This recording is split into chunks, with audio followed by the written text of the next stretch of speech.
Apreciados estudiantes, bienvenidos al tercer y último video sobre programación de la producción.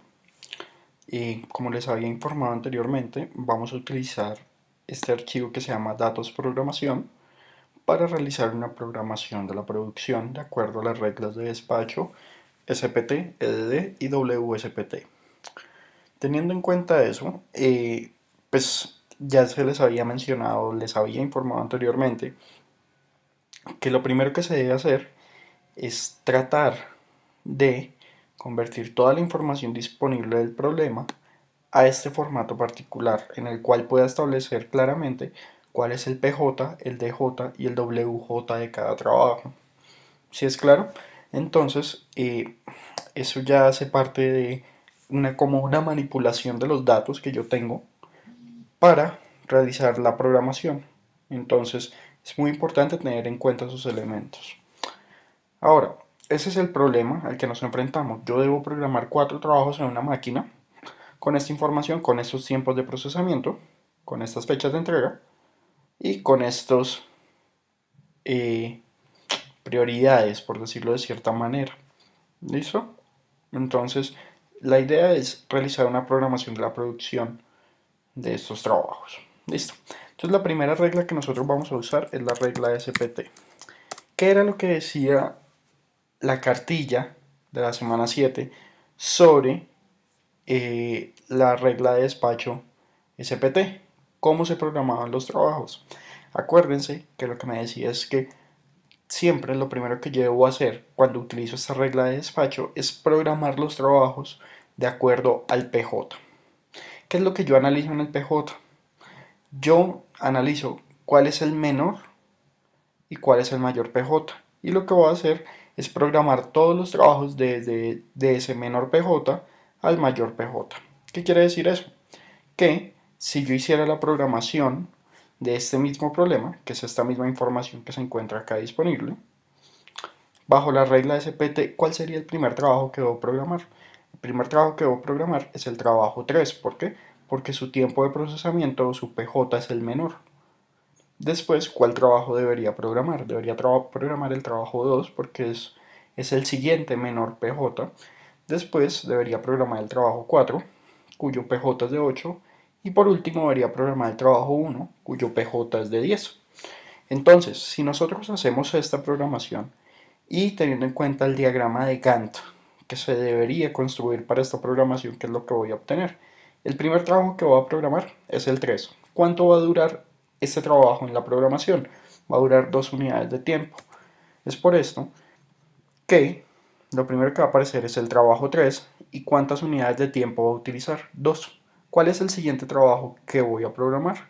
El trabajo 2 y va a durar 5 unidades de tiempo. ¿Qué quiere decir eso? Que el trabajo 2 yo lo voy a terminar, inicio en el tiempo 3, como dura 5 unidades, pues finaliza en el tiempo 7. ¿Cuál es el siguiente trabajo que voy a programar? Voy a programar el trabajo 4 con una duración de 8, es decir, voy a finalizar en el tiempo 15. Todo esto lo voy a emplear en fabricar el trabajo, en fabricar el trabajo 4. Y por último, vamos a programar cuál trabajo. El trabajo 1, cuya duración es de 10, si arranca desde 16, finaliza en 25. Esa es la programación bajo la regla SPT. Bastante sencilla. Ahora, ¿cómo evalúo eh, algunas medidas de desempeño de esta regla de despacho que acabamos de utilizar? Entonces vamos a verificar o vamos a analizar 3 medidas de desempeño básicas. La primera es el tiempo de flujo promedio. ¿Qué es el tiempo de flujo promedio? Entonces, para hacerlos de una manera más sencilla, vamos a realizar esta misma programación en este archivo Excel. Entonces, lo primero que vamos a construir es la regla SPT. Nosotros ya sabemos que va hasta 25. Entonces, vamos a ir construyendo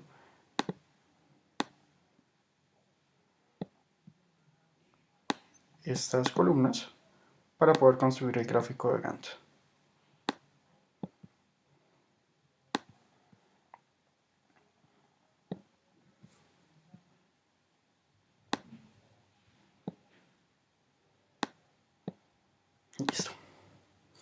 Entonces, según el gráfico del diagrama de Gantt, ¿qué era lo que yo debía hacer en esta programación? Yo debería realizar la programación de menor a mayor PJ o tiempo de procesamiento. Entonces, eso es lo que nosotros vamos a realizar acá. Ya sabemos que el primer trabajo que voy a programar va a ser el trabajo 3. El siguiente trabajo que voy a programar va a ser el trabajo 2 con una duración de 5 unidades de tiempo. El siguiente trabajo que voy a programar va a ser el trabajo 4 con una duración de 8 unidades de tiempo. Y por último va a ser el trabajo 1. Perdón, el trabajo 4 y el trabajo 1. ¿Listo? Que era lo mismo que habíamos tenido acá. Esta es la programación que nosotros vamos a manejar. Entonces el primer trabajo que programo es el trabajo 3, después realizo el 2, ahora después el 4 y sigo con el 1. ¿Listo? Entonces, como medidas de desempeño. La primera medida de desempeño que vamos a analizar es el tiempo de flujo promedio. ¿Cómo se calcula el tiempo de flujo promedio? Pues el tiempo de flujo promedio simplemente es la suma de los tiempos de finalización de cada trabajo. Es decir, yo lo que debo hacer es sumar este y este,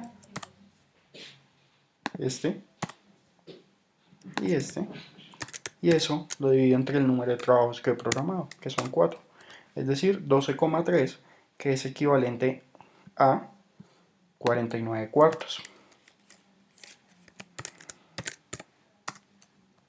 12,25 o 12,3, si nosotros le empleamos los decimales, pues acá voy a obtener el valor que es 12,25.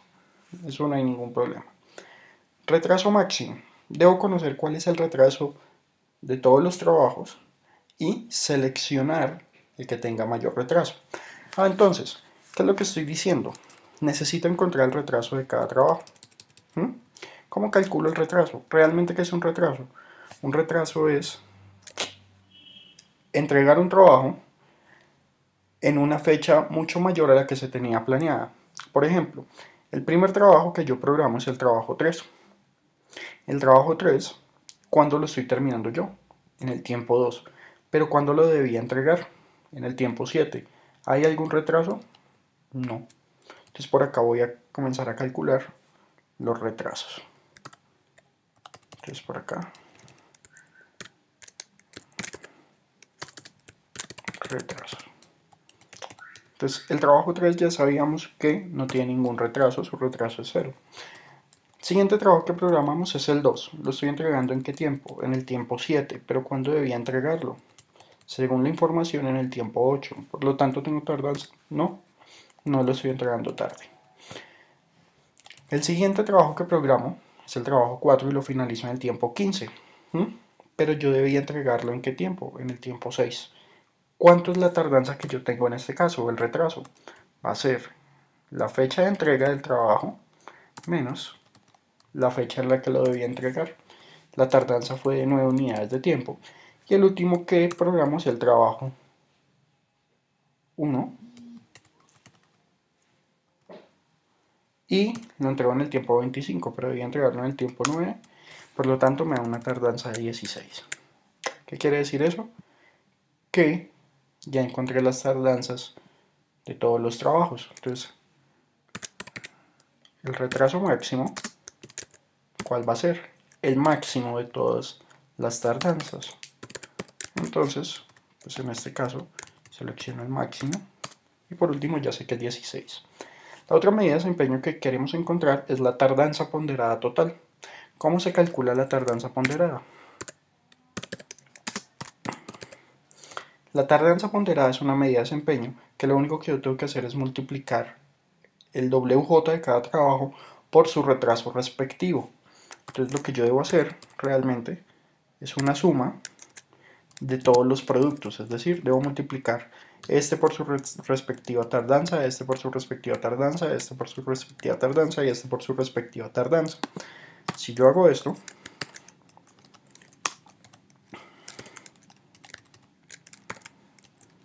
y sumo todas esas tardanzas ponderadas, voy a obtener como medida de desempeño la tardanza ponderada total, que es 41. ¿Qué quiere decir? Con esto ya terminamos el ejercicio haciendo la programación bajo la regla de despacho SPT. ¿Qué quiere decir esto? Simplemente esas son las medidas de desempeño de esta programación. La idea es utilizar diferentes reglas de despacho y evaluar para saber cuál es la mejor en términos de una o de un conjunto de medidas de desempeño que utilice para evaluar la eficiencia de esa programación. Eso es la regla de SPT. Ahora vamos a realizar la programación de estos 4 trabajos, pero en este caso bajo la regla EDD. ¿Qué era lo que nos decía la regla EDD o la regla de despacho EDD? Lo único que nos decía es que, oiga, ahora la programación de los trabajos usted no la va a realizar por los tiempos de procesamiento, sino los va a realizar por los tiempos de entrega, por los DJ. ¿Cómo los programo? Los primeros trabajos que voy a programar son los que tengan menor DJ, o sea, el más chiquito, la fecha de entrega más cercana, y voy a ir programando los trabajos de menor a mayor, de acuerdo a esa fecha de entrega. Entonces, ¿qué quiere decir eso? Según la tabla, ¿cuál es el que tiene menor DJ? El trabajo 4. Entonces yo voy a programar el trabajo 4. Ahora, ¿cuánto dura en ser procesado el trabajo 4? Dura 8 unidades de tiempo. ¿Sí es claro? Entonces eso lo vamos a ver acá. Primer trabajo, dése cuenta, que es el trabajo 4. Su DJ es el 6. Por lo tanto, como es el menor de todos los trabajos, pues es el que primero que voy a programar. ¿Pero cuánto dura? Dura 8 unidades de tiempo. Cuando realice el gráfico de Gantt, desde el tiempo 1 hasta el tiempo 8, ¿qué trabajo va a venir programado? El trabajo 4. El siguiente que voy a programar es el trabajo 3 porque el DJ es 7, que es menor a los que quedan. ¿Cuánto dura el trabajo 3? 2 unidades de tiempo, es decir, en el tiempo 10 finalizaría el trabajo 3. El siguiente que voy a programar según su DJ es el trabajo 2, que dura 5 unidades de tiempo, es decir, finaliza en 15. Y por último, voy a programar el trabajo 1, que tiene un DJ de 9 y su duración es de 10. Listo. Entonces, si hacemos eso, pues ya sabemos que acá el primer trabajo que programo es el trabajo 4, después programo el trabajo 3, después programo el trabajo 2 y después programo el trabajo 1. Listo. Entonces, si hacemos eso, ya tengo la programación de estos trabajos. Ahora, ¿cómo evalúo si esta programación es mejor que la anterior con la regla de SPT? Pues debo calcular también las medidas de desempeño y volver a hacer el análisis respectivo. Ya sabemos cuál es el tiempo de flujo promedio. El tiempo de flujo promedio sabíamos que era la suma de los tiempos de finalización de cada trabajo, es decir, este es tiempo 8, este es el tiempo 10, este es el tiempo 15 y este es el tiempo 25. Que en este caso, bueno, como es promedio debo dividirlo entre 4, me da 14,5. Retraso máximo, pues debo calcular cuál es el retraso de cada uno de los trabajos. Entonces vamos a hacer este cálculo. Vamos a comenzar a desplazar. Y vamos a hacer. Permítanme, voy a insertar nuevamente otras. Insertemos dos más. Listo. Tengo que calcular cuál es el retraso de cada trabajo. Para el primer caso, vamos a analizar cuál es el retraso. ¿Cuál es el primer trabajo que se programa? El trabajo 4. Cuando lo estoy entregando en el tiempo 8, pero cuando debía entregarlo en el tiempo 6. Por lo tanto, ¿cuál es el retraso? Pues va a ser 8 menos el DJ de este trabajo. Entonces, ¿cuál es el siguiente que programo? El trabajo 3. Lo entrego en el 10, pero ¿cuándo debía entregarlo? En el tiempo 7. O sea, a esto, el resto, esto. El siguiente es el trabajo 15, el trabajo 2, que lo entrego en el tiempo 15. pero cuando debía entregarse. Debía entregarse en el tiempo 8. ¿Mm? Y por último realizo el trabajo 1, que lo entregó en el tiempo 25, pero debía entregarlo ¿cuándo? En el tiempo 9. Por lo tanto, ya tengo el retraso de todos los trabajos. ¿Cuál va a ser el retraso máximo? Pues habíamos definido que era el máximo de los retrasos que tenía. Sigue siendo el mismo valor, 16. Y ahora, tardanza ponderada. Ya sabíamos que escoger el retraso de cada trabajo multiplicado por su WJ o su peso respectivo. Si yo hago esto y sumo todos estos valores, pues voy a obtener cuál es el retraso en términos ponderados, que es 61. Si nos damos cuenta, es mayor que el anterior. Entonces, eso es la regla EDD. Por último, la regla WSPT. Según la cartilla de la semana 7, ¿qué es lo que yo debo hacer para realizar la programación de sus trabajos bajo esa regla de despacho? Lo primero que debíamos hacer era calcular algo que se llamaba la razón. ¿Cómo se calculaba la razón? Se calcula como el cociente entre el WJ y su respectivo PJ.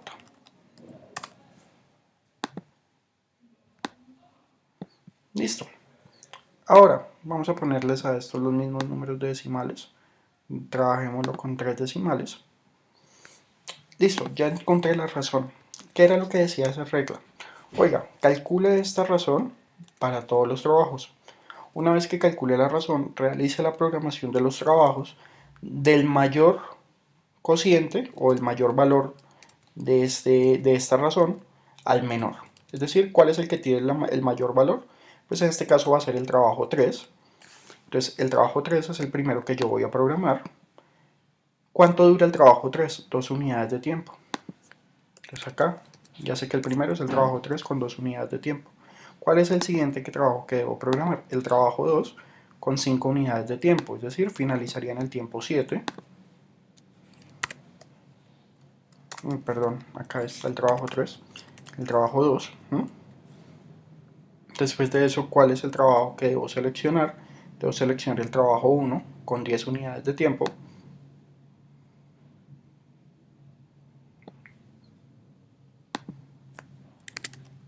Y por último voy a programar el trabajo 4 con 8 unidades de tiempo. Entonces eso es lo que yo hago. Ahí están las 8 casillitas y el trabajo 4. Listo. Ahí ya quedó programado. Hoy se hizo la programación de esos 4 trabajos bajo la regla WSPT. Listo. Ahora, para evaluar esa regla, puedo calcular las mismas medidas de desempeño. Entonces, tiempo de flujo promedio. Ya sabemos que es la suma de los tiempos de finalización de cada uno de los trabajos. Tenemos en el tiempo 12, en el tiempo 7, en el tiempo 17 y en el tiempo 25. Si eso lo divido entre el número de trabajos que programo, ya tengo el tiempo de flujo promedio. Ahora, retraso máximo y tardanza ponderada. Entonces nuevamente debo calcular cuál es el retraso para cada trabajo. El primer trabajo fue el trabajo 3. Lo entregué en el tiempo 2 y debía entregarlo ¿cuándo? En el tiempo 7. ¿Tiene tardanza? No. El siguiente trabajo es el trabajo 2. Lo estoy entregando en el tiempo 7, pero debía entregarlo ¿cuándo? En el tiempo 8. ¿Tengo tardanza? No. Entonces, tardanza 0. El siguiente trabajo que programo es el trabajo 1. Lo entregó en el tiempo 17, pero ¿cuándo debía entregarlo? En el tiempo 9. Entonces, la diferencia entre estos dos valores me va a dar la tardanza o el retraso. Y el último es el trabajo 4, que debía entregarlo en el tiempo 6. ¿Y cuándo lo estoy entregando? En el tiempo 25. Entonces acá tengo un retraso que es la diferencia entre la fecha de entrega o la fecha en la que estoy terminando el trabajo menos la fecha en la que lo debía entregar. Por lo tanto, ¿cuál es el retraso máximo? Pues va a ser el máximo de cada uno de estos retrasos. Entonces, si nos damos cuenta, para esta regla de despacho, el retraso máximo es mucho mayor que con las dos reglas anteriores. Entonces, esa es una medida que nosotros podemos entrar a evaluar y decidir si aceptamos esa regla de despacho o no. Por último, la tardanza ponderada, ¿cómo lo calculábamos? Acuérdense que lo que hacíamos era calcular el producto del WJ por el retraso. Cuando hago eso, pues lo que yo tengo es que sumar todos esos valores y obtengo como medida de desempeño el respectivo valor. Listo. Espero que esto es programación de la producción bajo un ambiente de una máquina. Estas son las 3 reglas de despacho básicas que ustedes van a manejar para el ejercicio del proyecto. Espero que sea claro para todos y pues feliz noche para todos.